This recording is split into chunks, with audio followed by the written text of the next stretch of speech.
When I ran for council in 2016, a hot button issue was Dove Canyon Plaza. It had been purchased by Raintree Investments, and I've covered this in a few videos from that election, and those are still available, and you should watch them if you're interested.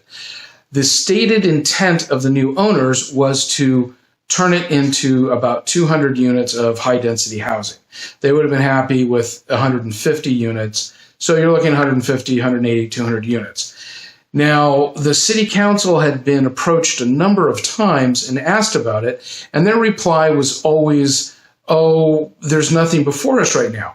Now, that, strictly speaking, is true. However, I do have an email exchange between the owners and city staff discussing it and arranging for a meeting. And I'm going to overlay that on the video here so you can take a look.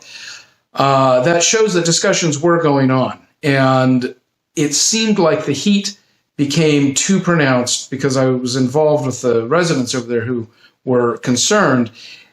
And they pulled back their plans and they started renewing leases a little bit further out, only till about 2020, 2021.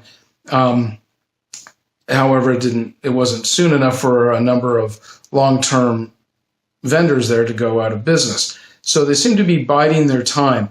This can be addressed proactively. If there's nothing before the council, then there's nothing to be said that you're doing anything, I guess retaliatory might be the right word. We've had a few instances of rezoning in the city that just haven't been great. For example, over by the IHOP, there was a Jewish school. First, it was an empty lot, and then there was a Jewish elementary school, private school. It was not successful. It was torn down, and it was sold to high-density housing. Part of the Chiquita Ridge plan is to put a hotel over in there, primarily for Applied Medical to put their people.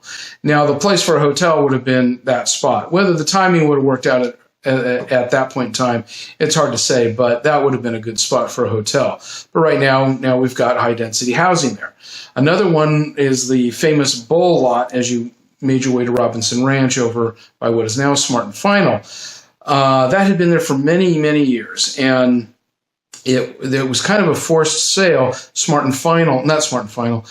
and Easy was supposed to expand into there. Took over the lot, wiped it out. Fresh and Easy ended up in financial trouble and pulled back, and they canceled their plans. Now that was rezoned again to high-density housing. So this seems to be an ongoing thing, and my thought is to put a moratorium in place of any dramatic rezones in town for some period of time, 5 years, 10 years, maybe change it so that it's a vote of the populace so that you have some say in it and not just a few people at city council allowing these kinds of things to happen. We keep changing the use permits of these properties, and in general, it hasn't been good for the city. So we need to get in front of it. I think we can do it proactively. I don't think we need to wait. That's my idea.